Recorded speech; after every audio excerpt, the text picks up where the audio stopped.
Monica, I was just told by firefighters that all of the fires are out and BNSF is currently using foam to put out any hot spots on any of the tanker cars that were on fire earlier today. Now, first responders have been here since 7 o'clock this morning when they first got the call that 6 cars went off the tracks and then caught fire. We spoke with some residents today who say that they've seen stories about crude oil derailments happening across the country, but they never thought it would happen here.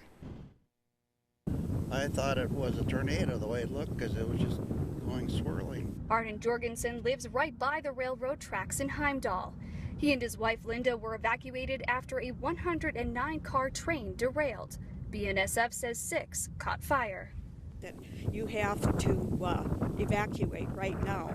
And I asked him, what about my dog? He said, oh, he'll be okay. So hope he's doing fine. The type of car that was involved in today's derailment were actually the CPC 1232s. These cars are the supposedly safer version of the DOT 111 cars. Those are the ones involved in the CASSELTON derailment. Now, last Friday, the federal government did release some new rules for oil train cars, and it would phase out the ones that were derailed in today's accident. I understand that they are all the newer 1232 cars, and it appears that none of them blew up, exploded. They are not jacketed, so it'll be interesting to compare, how that went in comparison to an older car.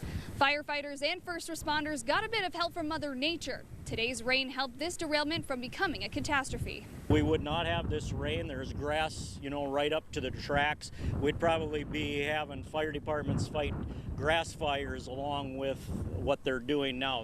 Responders are going to be here throughout the night, and as of right now, residents are still not allowed to return to their homes. Now, it's been 18 months since the first train derailment involving oil happened here in North Dakota. The last one is in December at CASSELTON, and the tanker cars actually went up in balls of fire, which was actually due to the DOT 111 cars. Those were the ones that were used in that situation, and that type of response didn't happen here. As I mentioned in the story, this incident involved CPC 1232 cars. Those are the safer version of the DOT 111, or supposedly safer.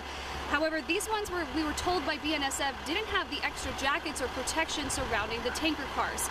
It was also mentioned in the package that the federal government announced some rules last Friday about phasing out the DOT 111 and the CPC cars that were used in today's incident. Alan and Monica, back to you. Alan and Monica, after every major transportation accident, there are questions that need to be answered.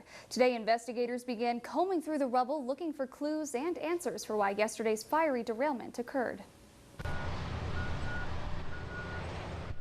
The sound of heavy machinery working could be heard all around Heimdal today, as investigators and cleanup crews swarmed the site of the derailment looking for clues.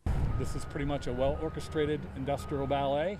Jim Southworth, the lead investigator for the NTSB, says he's already examined the event recorder on the locomotive. An accident happens very quickly, but it takes quite a lot of time to unravel everything, and like I said, it's a very thorough investigation. We just spoke with somebody from NTSB who tells us that pieces of wheel fragments were found along the tracks, and they say that could be a key piece of the puzzle as to how this derailment occurred. There are pieces, so there's a collection of them that's going on now. My main concern was to get my hands on them, bring them up here, and protect them from the environment, rusting, that sort of thing, so we can get a good laboratory look at them in Washington, D.C. Speed doesn't appear to be a factor. The speed out here is at 35, they were at 24. They were down to a speed they needed to be going through that area. Residents were allowed back into their homes last night, but access to the accident site is still limited, and rail traffic through the area continues to be disrupted. It's a main route for us, but what we're doing is rerouting traffic where we can so that freight traffic and Amtrak can continue to flow with minimal disruption. The rain that helped prevent wildfires from igniting yesterday is hampering cleanup today. Mud and moisture have made a mess of the cleanup site. Weather will be another issue that the NTSB will focus on, along with track conditions, possible mechanical malfunctions, and of course, the fragmented wheel parts that have been collected.